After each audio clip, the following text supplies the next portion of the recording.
Baik, nabda. Bismillah. Assalamualaikum warahmatullahi wabarakatuh. Alhamdulillah. Wassalatu wassalamu ala Rasulillah wa ala alihi wa sahbihi wa man walah ma ba'du. Baik, insyaallah kita lanjutkan pelajaran kita di pelajaran Al-Adabul Islamiyah. Terakhir bahasan kita tentang adab kepada Allah, yaitu poin pertama cinta kepada Allah, kedua ikhlas dalam beribadah kepada Allah, ketiga atafakkuru fi ni'amillahi alaik, memikirkan atau mengingat-ingat nikmat Allah kepada kamu, kepada kita. Yang keempat muraqabatullah, merasa diawasi oleh Allah. Dan yang kelima ma'rifatullah, mengenal Allah. Kalau waktunya memungkinkan kita bahas yang keenam, ketujuh, karena semuanya sampai berapa? Sampai 25 ya. Kita baca cepat saja. Yang ketiga atafakkuru fi ni'amillah 'alaika, mengingat-ingat nikmat Allah atas engkau, kepada engkau ya. Kita ini banyak sekali dikasih nikmat oleh Allah. Wajib bagi kita mengingat-ingat nikmat Allah dan mengagungkannya dan memuji Allah atas nikmat ini. Fa ni'amullahi 'alaika la tastati'u 'addaha, maka nikmat-nikmat Allah kepada engkau tidak bisa dihitung. Tidak bisa dihitung ya, nikmat Allah tidak bisa dihitung saking banyaknya. Juga karunia-Nya tidak bisa kita hitung juga. Dan kita tidak mampu mensyukurinya semuanya. Semua nikmat yang besar ataupun yang kecil ya, itu semua dari Allah, bukan dari siapa-siapa, bukan dari orang tua, bukan dari teman, bukan dari tetangga, bukan dari ayah ibu, bukan. Nikmat itu dari Allah semua, hanya saja melalui perantara orang tua misalkan. Mana dalilnya bahwa nikmat itu dari Allah? Di surat An-Naml, surat An-Nahl, bukan An-Naml, An-Nahl, ayat ke-53. Allah berfirman, "Wa ma bikum min ni'matin faminallah." Di surat An-Nahl ayat berapa? 53. "Wa ma bikum min ni'matin faminallah." Dan apa-apa nikmat yang telah datang kepada engkau itu semuanya dari Allah. Apapun nikmatnya. Jadi apapun nikmat yang kepada kita ini, nikmat hidup, nikmat bernapas, nikmat berkedip, ini dari siapa berkedip? Dari Allah. Nikmat bisa menghirup udara segar, nikmat melihat, mendengar, nikmat makan, nikmat minum, semua nikmat itu datangnya dari Allah. Kemudian Allah juga berfirman, "Wa in ta'uddu ni'matallahi la tuhsuha." Kalau sekiranya kalian menghitung nikmat Allah, niscaya tidak akan bisa menghitungnya. Ya, jadi harus kita nisbatkan semua nikmat dari Allah dan tidak bisa dihitung nikmat itu. Bayangkan sejak kita di kandungan itu sudah ada nikmat hidup kan. Umur 4 bulan sudah ditiupkan ruh. Ya. Dari nutfah dulu, nutfah itu apa? Sperma, ya, air mani, ya, di rahim ibu, seorang ibu. Itu di situ kenikmatan, ya, diciptakan manusia. Dan di situ Allah yukhatibuhu bilisanil hal. Allah ngajak ngobrol ke janin yang ada di di rahim, ya, di perut ibu. Fayaqul, maka Allah berkata, laqad ahattuka bi'inayati, sungguh telah aku lindungi dengan perlindunganku, kata Allah. Ya.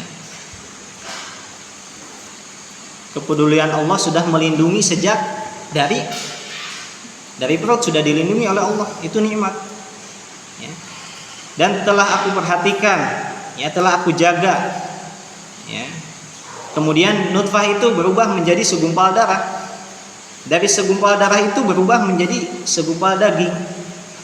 Setelah menjadi daging, ya, jadi daging tersebut tulang belulang, rangkanya lah, rangka manusianya. Ya, ada tangannya, ada kakinya, ada kepalanya. Kemudian dibungkus dengan daging lagi, ya, dibungkus dengan kulit. Ya. Dan di perut ibumu engkau bisa bersandar muttaqian, ya. Engkau bisa madhab kanan, madhab kiri, karena di perut ibu diem enggak, muter terus bayi itu, janin tuh. Itu nikmat juga, ya. Sender kanan, sender kiri, ya.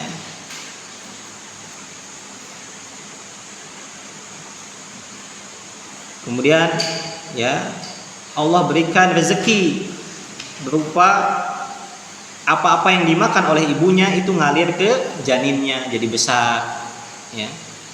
Jadi kita dikasih nikmat bukan ketika lahir, tapi sebelum lahir pun sudah diberi nikmat, ya. Apakah ada yang mampu selain Allah untuk memberi nikmat di dalam perut? Enggak ada, ya. Enggak ada. Itu Allah semua masih nikmat. Kita bisa berdiri, bisa duduk di perut ibu itu. Ada yang duduk, bayi itu berdiri gitu kan, manjangin kaki, ya.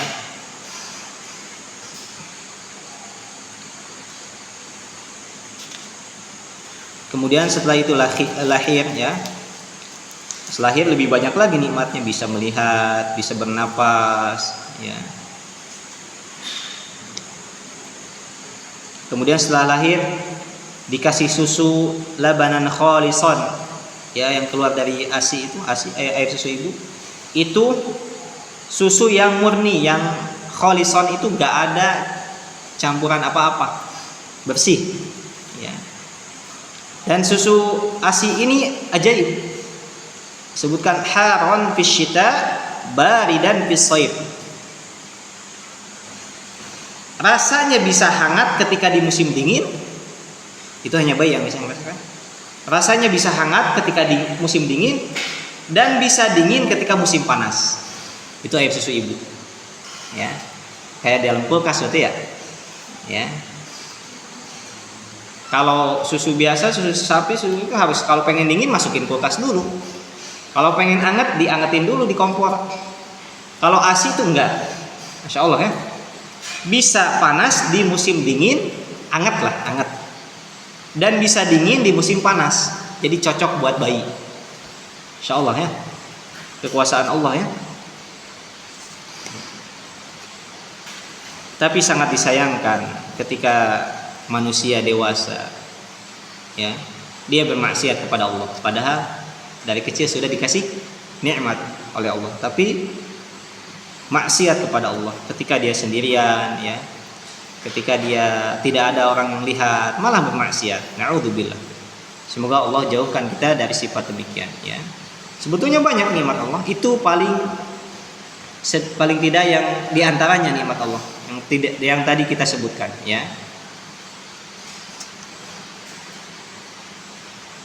Kemudian yang keempat sekarang, muraqabatullahi jalla wa ala, merasa diawasi oleh Allah. Muraqabah itu merasa dipantau, diawasi oleh Allah. Wadzalika bi an ta'lama anna Allah yaraka wa ya'lamu sirraka wa najwaka fa huwa muttali'un 'alaik wa la yakhfa 'alaihi min amrika syai'un. Ketahuilah bahwasanya Allah melihat engkau dan mengetahui apa-apa yang kau rahasiakan dan apa-apa yang kau nampakkan. Jadi ketahuilah Allah itu melihat kita semua, baik yang tersembunyi ataupun yang nampak, itu kelihatan bagi Allah semua. Kalau manusia mungkin hanya bisa melihat yang nampak saja, adapun yang tersembunyi manusia gak ada yang tahu, hanya kita yang tahu dengan Allah. Seperti niat kita gak ada yang tahu, hanya kita dengan Allah saja. Ya.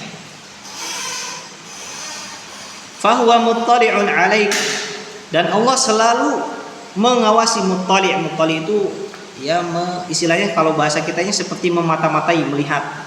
Ya, melihat terus ke kita. Mantau. Allah selalu memantau kita. Allah selalu memantau kita. Wala yakhfa 'alaihi min amrika syai'un. Tidak ada yang tersembunyi bagi Allah. Ya. Tidak ada yang tersembunyi bagi Allah. Dalilnya, wa'lamu annallaha ya'lamu ma fi anfusikum fahdharuh. Ini di surat Al-Baqarah. Al-Baqarah ayat 235.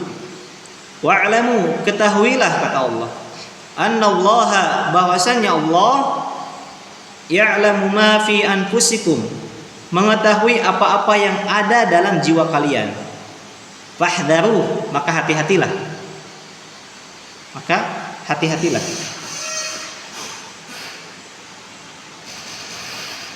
Kemudian juga di surat Al-Ahzab ayat 53. Wa kana Allahu ala kulli syai'in raqiba. Wa kana Allahu ala kulli syai'in raqiba. Dan Allah atas segala sesuatu raqiba. Raqib itu dekat, yang mengawasi. Ya. Kemudian di surat Al-Alaq yang telah kita hafal, alam ya'lam bi anna Allaha yara. Apakah mereka tidak menyadari, tidak mengetahui bi anna Allaha, bahwasannya Allah yara, melihat. Ya. Juga di surat At-Tur, fa innaka bi'ayunina, maka sesungguhnya engkau di dalam pengawasan kami, bi'ayunina, penglihatan kami. Ya, dilihat sama Allah. Di surat Ghafir juga Allah berfirman, ya'lamu kha'inatal a'yuni wa ma tukhfis sudur. Allah mengetahui mata-mata yang khianat, pembohong, pengkhianat. Allah tahu siapa yang hatinya bohong, hatinya dusta. Allah tahu, ya. Ya'lamu kha'inatal a'yun. Allah mengetahui mata-mata yang khianat. Ya. Wa ma tukhfis sudur, dan apa-apa yang disembunyikan di dalam hati. Teman kita gak ada yang tahu, orang tua gak ada yang tahu, guru gak ada yang tahu, tapi Allah tahu apa yang ada di pikiran kita, apa yang ada di hati kita. Ya. Jangan sampai kita tidak sesuai dengan kejujuran kita. Ya. Jangan sampai kita berbohong, karena Allah tahu. Wa fi hadits Jibril alaihi salam annahu su'ila Nabi sallallahu alaihi wasallam 'anil ihsan, faqala lahu ata'budallaha ka'annaka tarahu fa in lam takun tarahu fa innahu yaraka. Ketika seseorang paham bahwa dia selalu diawasi oleh Allah, pasti dia akan berbuat ihsan. Apa itu ihsan? Anta'budallaha ka'annaka tarahu. Engkau beribadah kepada Allah, menyembah Allah seolah-olah engkau melihat Allah. Jadi kalau kita ibadah seolah-olah kita lihat Allah. Itu ihsan. Fa illam takun tarahu, kalaupun kita tidak bisa lihat, Kalaupun kamu gak bisa lihat Allah, fa innahu yaraka, maka yakinlah Allah itu melihat engkau. Ya. Kita bisa lihat Allah enggak? Gak bisa, tapi kita harus yakin bahwa Allah melihat kita. Ya. Kita tulis. Ya. Anta budallah. Ini ihsan, artinya ihsan. Ihsan. Anta budallah.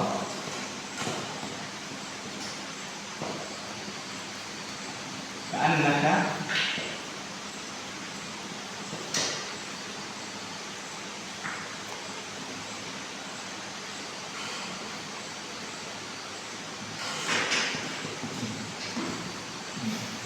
ihsan an ta'budallaha ka'annaka tarah. Engkau beribadah kepada Allah seolah-olah engkau melihat Dia. Ya, di sini siapa? Allah. Fa in lam takun tarahu,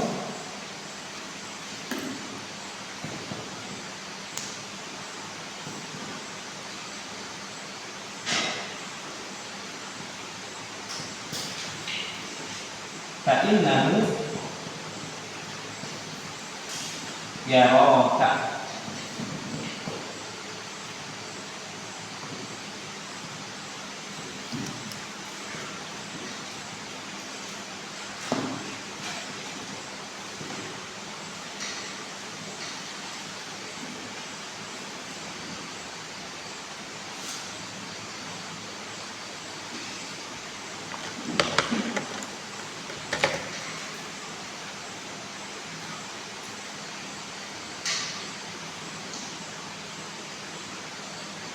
Engkau di sini artinya beribadah kepada Allah seolah-olah engkau melihat Dia. Dia itu siapa? Allah.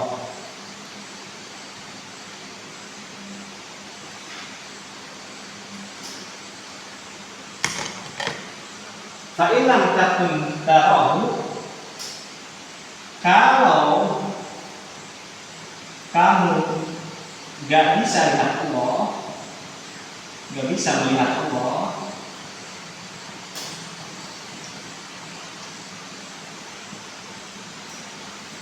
maka yakinlah Allah melihatmu.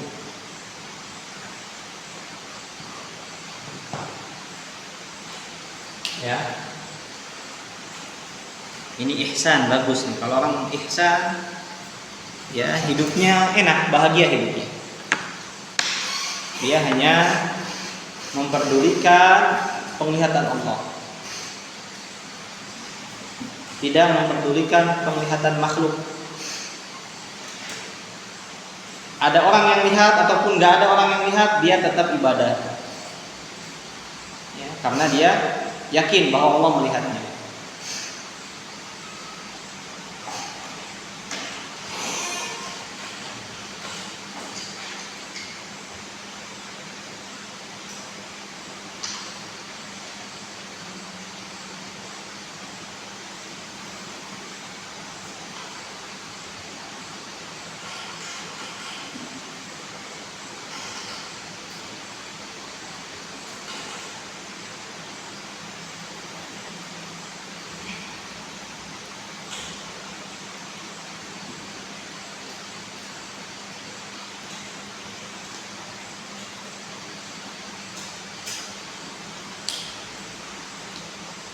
Suatu hari Al-Imam Ibnu Mubarak rahimahullah ta'ala berwasiat kepada seorang lelaki dan berkata, "Raqibillah ya fulan." Merasa diawasilah oleh Allah, wahai fulan. Maka laki-laki ini berkata, "Mal muraqabah?" Apa itu muraqabah? Maka Imam Ibnu Mubarak menjawab, "Kun abadan ka'annaka tarallaha azza wa jalla." Jadilah engkau seolah-olah, jadilah engkau selamanya seakan-akan melihat Allah. Jadi muraqabah itu apa? Seakan-akan melihat Allah, ya. Kemudian Imam Sufyan Ats-Tsauri pernah berkata, "'Alaika bil muraqabah." Wajib atasmu lakukanlah muraqabah mimman la takhfa alaihi khafiyah. Yang tidak ada sesuatu pun yang tersembunyi di sisi Allah. Ya. Wa 'alaika birraja'i mimman yamlikul wafa. Dan hendaknya engkau berharap kepada Allah yang memiliki janji. Ya. Wa 'alaika bil hadri mimman yamlikul 'uqubah. Dan hendaknya engkau hati-hati dari yang memiliki siksa. Siapa yang memiliki siksa? Allah. Ya. Hati-hati dari yang memiliki siksa, itu Allah. Ya. Perkataan Imam Sufyan Ats-Tsauri. Ya. Hendaklah engkau bermuraqabah yang tidak ada yang tersembunyi di sisi Allah, dan hendaklah engkau berharap kepada Allah yang mempunyai janji, dan hendaklah engkau hati-hati kepada Allah yang mempunyai siksaan, ya. Hati-hati, kalau kita berbuat dosa pasti Allah balas, ya, entah di dunia ataupun di akhirat kelak. Ya.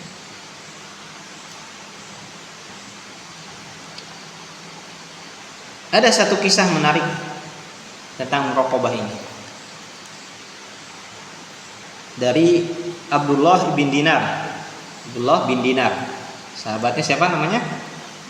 Abdullah bin Dinar. Kata Abdullah bin Dinar, satu hari saya keluar bersama Abdullah bin Umar bin Khattab, anaknya Umar bin Khattab. Keluar ke Mekah berdua. Di jalan, ketika di jalan bertemu dengan pengembala kambing. Fokus, nulisnya bisa terakhir. Siapa tadi yang keluar? Yang ke Mekah? Nah, gak fokus. Kita ulangi. Abdullah bin Dinar bersama Abdullah bin Umar bin Khattab. Ini dua orang. Suatu hari keluar mau ke Mekah. Di jalan ketemu sama pengembala kambing. Nah, ketika ketemu sama pengembala kambing ini seorang budak.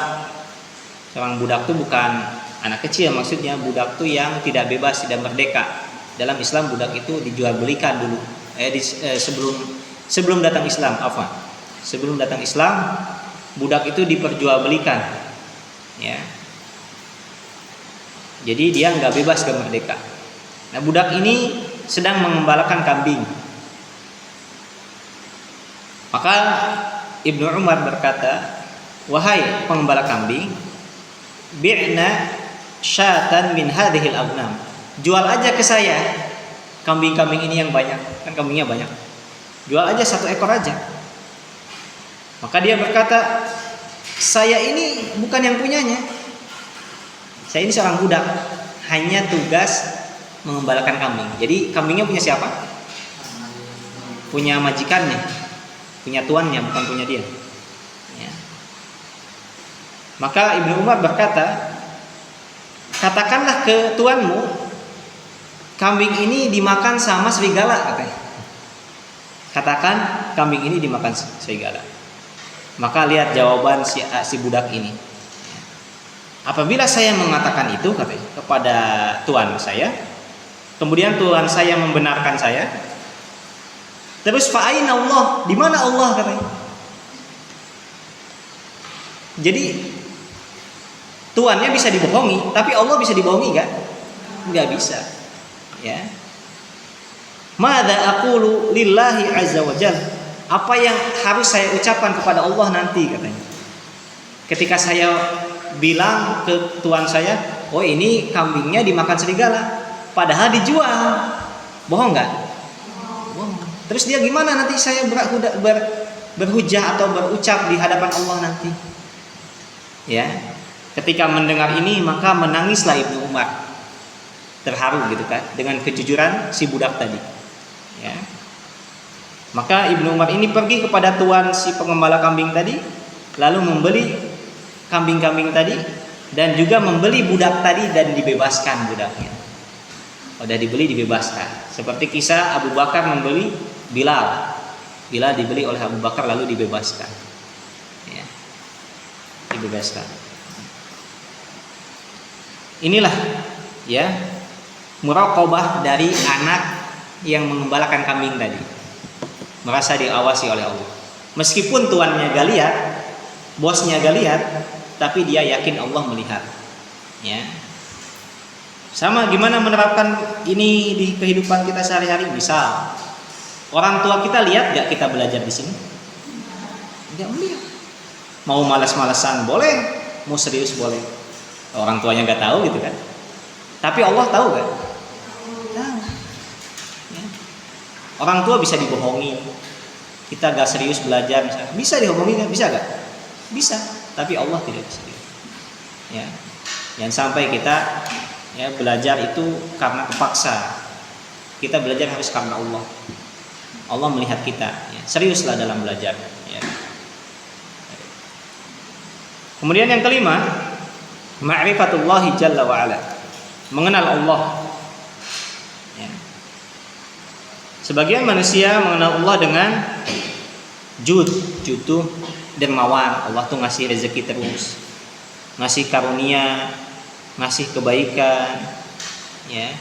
Dan sebagian manusia mengenal Allah itu maha pemaaf, maha lembut, maha mengampuni, ya, yang bisa memberikan rezeki, yang bisa membalas. Ya. Mengenal Allah karena ilmu Allah, hikmah Allah, ya. Dan juga ada yang mengenal Allah dengan kemuliaan Allah dan kebesaran Allah. Mengenal Allah dengan kasih sayangnya, kebaikannya, kelembutannya, ya, kekuasaannya, kerajaannya. Dan juga ada yang mengenal Allah dengan Allah itu yang mengabulkan doa, ya, yang memenuhi hajat manusia, yang mengabulkan hajat manusia. Dari semua itu yang paling mengenal Allah adalah yang paling mengenal ucapan Allah. Apa itu ucapan Allah? Al-Quran. Kalau kita pengen mengenal Allah, baca Al-Quran. Innallaha alimun hakim. Ya, Allah itu maha mengetahui dan maha bijaksana. Banyak di Al-Quran disebutkan innallaha ala kulli syai'in qadir. Sesungguhnya Allah maha menguasai atas segala sesuatu. Ya. Ar-Rahman Ar-Rahim, Allah maha pengasih maha penyayang. Jadi kalau kita pengen mengenal Allah, kenali Al-Quran, baca Al-Quran. Ya. Orang yang mengenal ucapan Allah yaitu Al-Quran, pasti dia mengenal Allah. Ya, pasti mengenal Tuhannya. Ya. Karena di Al-Quran disebutkan sifat-sifat Allah yang sempurna, ya, yang suci dari permisalan makhluk, gak bisa disamakan dengan makhluk. Ya. Allah itu terlepas dari kekurangan, terlepas dari aib. Ya. Semua nama Allah itu baik, semua sifat Allah itu sempurna. Fa'alul lima yurid. Allah itu bisa melakukan segala sesuatu yang Allah inginkan. Ya. Fauqa kulli syai'. Allah itu di atas segala sesuatu. Allah di mana? Di atas, kata Allah. Ya. Innallaha 'alal 'arsy istawa. Sesungguhnya Allah ada di atas arsy di sana. Ya. Lebih besar dari seluruh makhluknya. Ya. Makhluk yang paling besar apa? Arsy. Ya. Allah lebih besar dari arsy. Ya. Bumi kecil. Kalau antum belajar atlas, tahu atlas? Planet-planet bumi. Bumi itu kecil. Ada yang lebih besar dari bumi apa? Matahari, ya, bintang-bintang. Ya. Ada yang lebih kecil dari bumi, Pluto. Masih ada gak Pluto? Ya. Ya, kalau bisa diteken atlas tuh di sini bagus buat dipelajari. Ya. Dipelajari ya, di SD juga pelajari kan? Ya. Matahari planet terbesar ya, bintang atau siapa? Hah? Apa planet terbesar? Jupiter. Dan matahari besar mana? Bintang ya, istilahnya boleh sebut bintang atau planet. Nah, itu yang belajar IPA lah. Ya. Intinya besar kan, lebih besar dari bumi kan. Nah itu Allah lebih besar dari matahari, jauh, gak ada bandingannya. Allah lebih besar dari arsy. Ya. Kita ini kalau dilihat dari atas mungkin ya kayak sebesar apa partikel kayak bumi. Ya. Anggap aja misalkan ini bola bumi, kita tuh kecil banget gitu kan, kecil banget. Ya. Allah lebih besar dari segala sesuatu. Allahu Akbar. Ya. Qadirun ala kulli syai'. Allah mampu atas segala sesuatu. Ya. Akbaru min kulli syai'. Allah maha besar dari segala sesuatu. Ajmalu min kulli syai'. Lebih indah dari apapun. Kalau antum menemukan manusia, misalkan ada yang ganteng, Allah lebih indah. Gak bisa Allah dibandingkan dengan manusia. Gak bisa. Ya. Ciptaan Allah indah. Apalagi yang menciptakannya ya. Ya, misalkan laki-laki melihat perempuan, cantik banget misalnya. Ya, apalagi yang menciptakannya lebih indah. Ya, perempuan lihat laki-laki misalkan, ganteng banget misalkan. Ya, siapa nabi paling ganteng? Nah, yang paling ganteng itu Nabi Adam.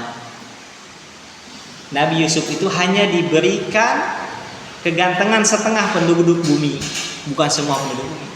Disebutkan yang paling rajih, yang paling tepat, yang paling ganteng itu Nabi Adam. Iya, Nabi Yusuf juga ganteng.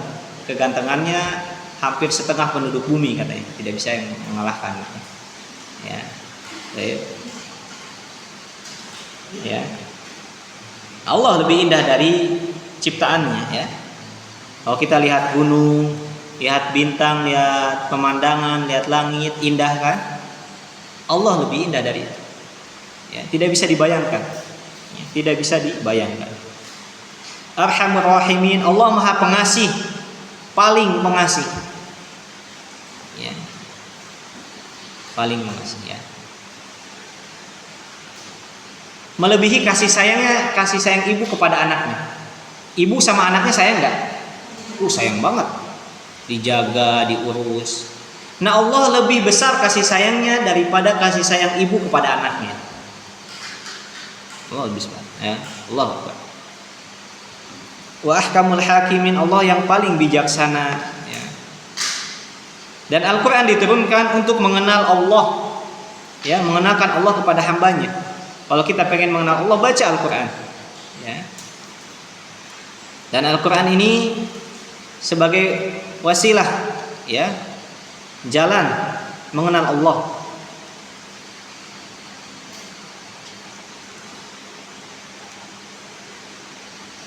Yang keenam sekarang kita bahas al-khaufu minallah, takut kepada Allah Jalla wa Ala. Wa huwa min a'zamil adabi ma'allahi ta'ala, wa dzalika al-khaufu yansha'u min ma'rifati qadarillah, min ma'rifati qadarillah ta'ala. Rasa takut kepada Allah adalah adab yang paling besar, adab yang paling agung kepada Allah.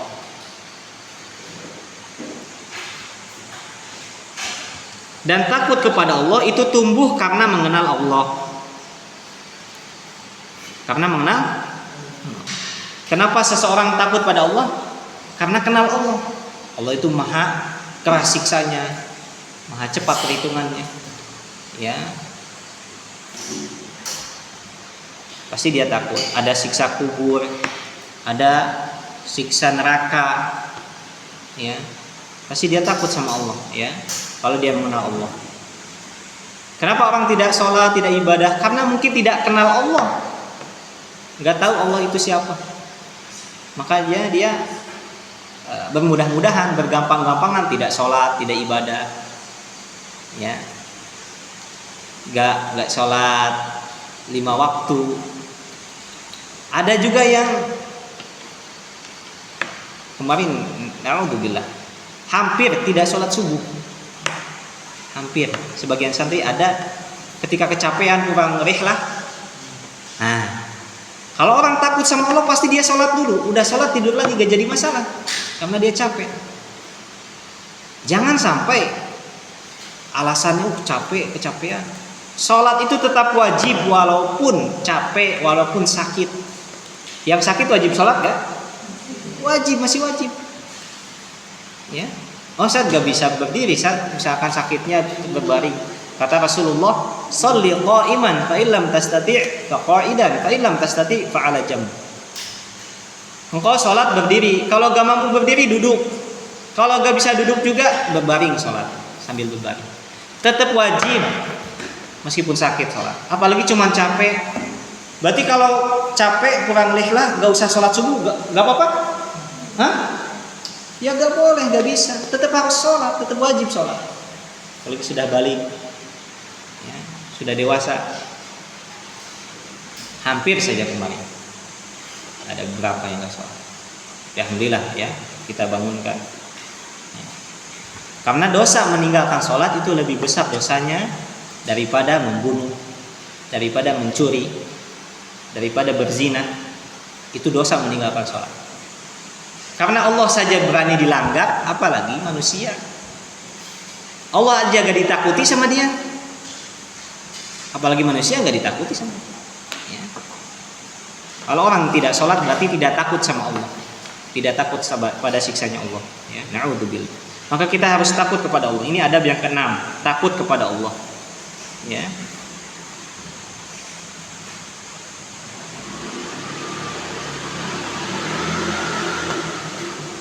Apabila seorang mukmin yakin ya kepada Allah, maka Allah akan memberikan rasa takut di dalam hatinya, takut kepada Allah. Ya.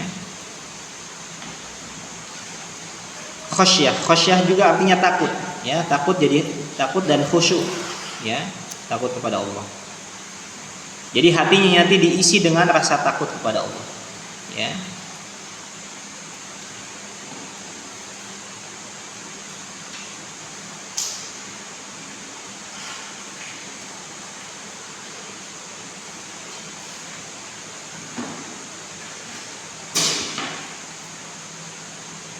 Nah, ketika kita takut kepada Allah, maka akan menghasilkan buah. Buah takut dari Allah apa? Ada 3 di sini. 4. Ada 4. Yang pertama, menjauhi maksiat. Kalau seseorang takut pada Allah, pasti dia menjauhi maksiat. Al-ijtinabu li ma'siyatillahi ta'ala. Menjauhi maksiat kepada Allah. Wal bu'du anha, dan akan menjauh dari maksiat.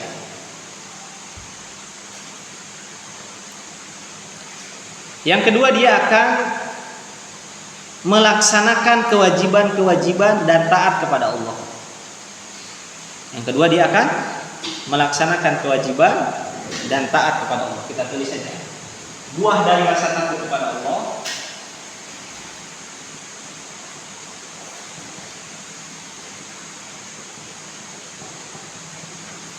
Di sini disebutkan ada 4.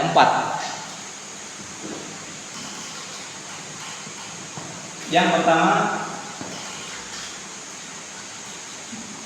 akan menjauhi maksiat.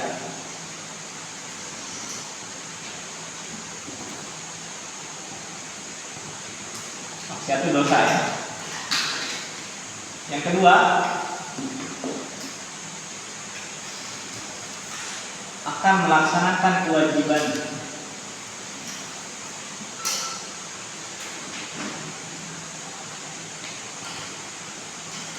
Dan taat kepada Allah.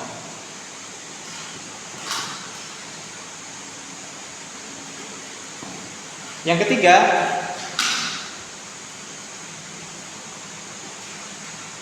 hatinya akan bergantung kepada Allah.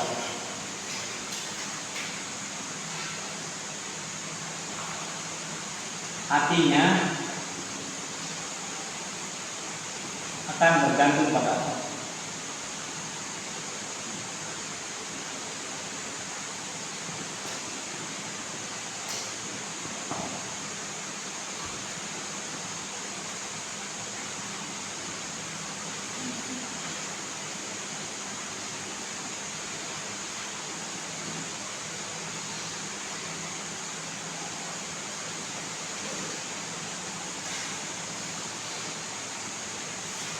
Yang keempat, hatinya akan kokoh dan tidak takut pada siapapun. Hatinya akan kokoh dan tidak takut kepada makhluk.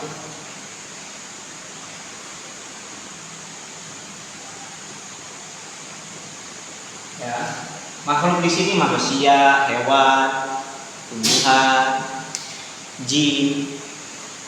Dia gak bakal takut pada itu semua, hanya takutnya kepada Allah. Ya, hatinya akan kokoh kuat. Yang dia takuti hanya Allah, yang dia takuti hanya Allah.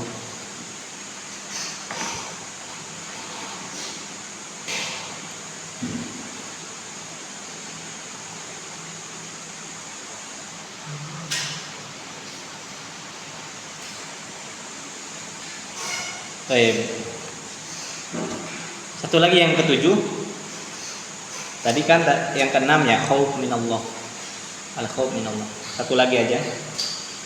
Yang ketujuh adab kita kepada Allah yaitu al haya'u minallah jalla wa ala. Malu kepada Allah. Ya, malu kepada Allah. Insyaallah nanti pembahasannya yang ketujuh di pekan selanjutnya insyaallah karena waktu yang tidak memungkinkan. Ya, baik. Hal min soal? Tamam? Fahimtum? Fahimtunna? Baik, naktafi bi du'ai kafaratul majlis. Subhanakallahumma wa bihamdika asyhadu an la ilaha illa anta astaghfiruka wa atubu ilaik. Assalamualaikum warahmatullahi wabarakatuh.